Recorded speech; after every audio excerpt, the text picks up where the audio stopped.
প্রথম দিনে নৌকা যদি আমরা ধরেন ৫ পয়সা করিয়া পার করতাম, এখন ৫ পয়সা করে ১০ জন লইত, রিজার্ভ আছিল ৮ আনা, এখন ১০ টাকা করে পার করি আমরা ৬ জন ৭ জন লই। হ্যাঁ, আর রিজার্ভ গেলে ৫০-৬০ টাকা ভাড়া। মানে এনে গাড়ির টাকা দেওয়া লাগে, নৌকো ভাড়া লাগে, গাড়ি নৌকো ভাড়া ১৩০ টাকা দেওয়া লাগে।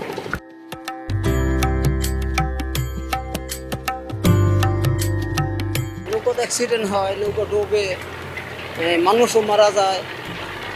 আবার কোনো মানুষ লঞ্চের লাগে চাপ খাইয়া মারা গেছে।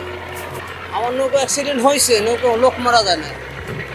এই লঞ্চের ব্যাগারে বাইরে না, এই ব্যাগারের পিছনে মানুষ বহুত নৌকো অ্যাক্সিডেন্ট হয়েছে। পিছন বরাবর গেছে, বড় যে ব্যাগারে বাইরে গেছে না, আর নৌকো বাইতে গেছে।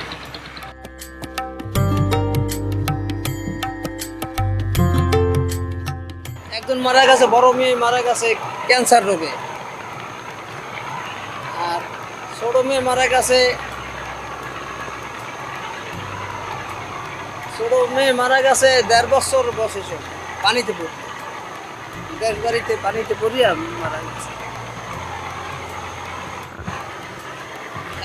ছেলে মেয়ে, ছেলে ২ জন আছে, হেগো এগো সুবিধা অসুবিধার কারণে দূরে দূরে আছে, আমার খোঁজখবর সেরকম নিতে পারে না।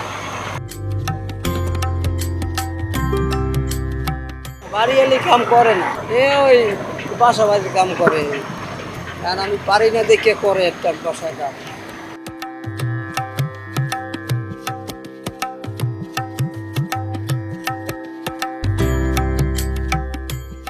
প্রতিদিন তাতে কয় টাকা ইনকাম হয় নৌকা ইয়া করে?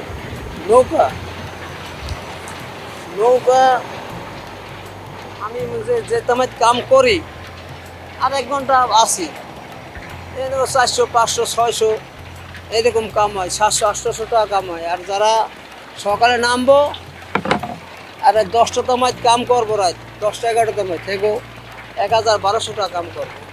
আমার আমি আর এই শক্তি নাই, এই কাম করতে পারি না।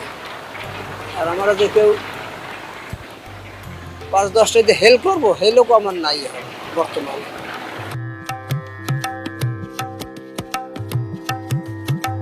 যখন কালো পানি থাকে তখন কেমন লাগে, আর এই পানিতে নৌকা বাইতে কেমন লাগে? এই পানিতে একটু কষ্ট হয় বেশি, পানি স্রোত না, বা নদী পানি বেশি হলে নদী বড় হয়ে যায়, আবার পানি কমে গেলে নদীটা ছোট হয়ে যায়, তখন ওই টাইমে কষ্টটা কম হয়।